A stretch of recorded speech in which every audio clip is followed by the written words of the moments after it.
Hi, this is Kitty Caracciolo, and I'm bringing you a video today to show how I use mini applicators and ink to apply soft colors to a stamped image.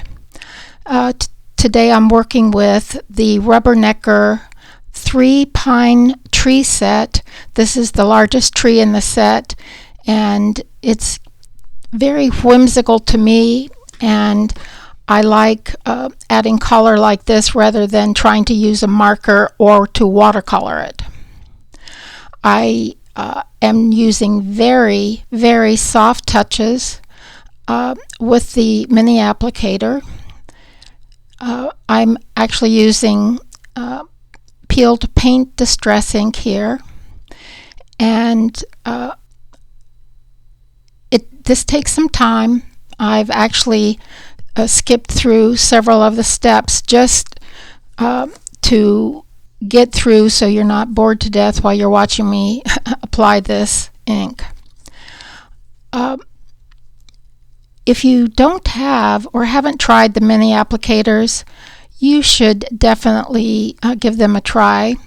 They are made by the company that produces PanPastel chalks, and they are a fabulous applicator.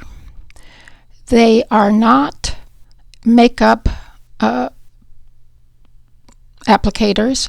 The makeup applicators I have tried, and they shred. So these are well worth the money, and they can be washed so that you don't have to have a complete set for every color. Now I'm going through and just softly adding touches of vintage photo ink to the tree trunk. I don't want it to be hugely prominent within the pine branches. I just want it to show softly, and as you can see, I'm not pushing down very hard. I'm just delicately applying the ink, and I really love how this technique looks on the finished card. I go back over, just inspecting to see if I've gotten enough coverage wherever I want. It's really a pretty technique on this tree. And the next thing I'm going to do is heat dry this with my heat gun, and then I'm going to use a large blender brush and tumbled glass ink to apply a blue type halo around the tree. I love this. I love how the blue really highlights the tree and makes it really stand out on the white background. You don't have to use a heavy touch with the blender brush. It's just a process of just continuing until you get the exact color that you want. I heat set that again, and now I'm going to show you how I apply white embossing paste to the branches. I'm using a small tipped stylus. This is tedious. You don't want it to get too blobby, so I'm just using tiny touches of the paste. This does take quite a bit of time, and I have kind of rolled through this.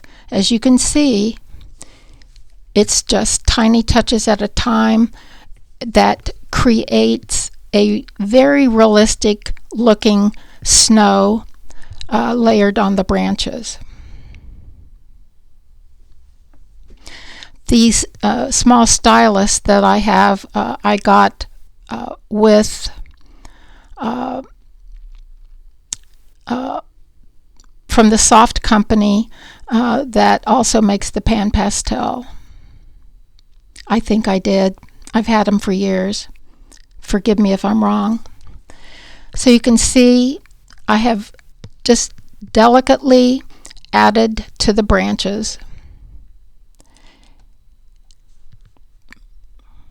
It takes some time, but I believe it's well worth it in the end. Now I'm going to apply a fuller layer of snow along the trunk to make it appear that it's right out in the forest.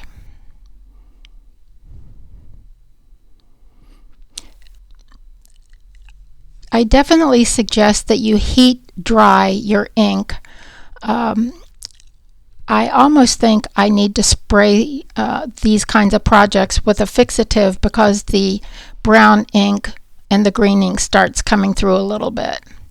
The last thing I do is apply really fine crystal clear glitter, and it just gives a really beautiful shimmery look.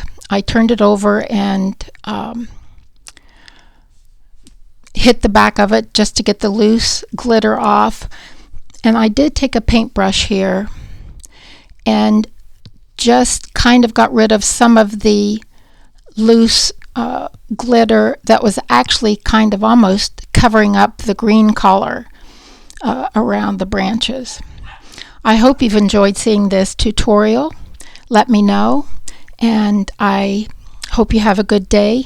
Thank you for coming by.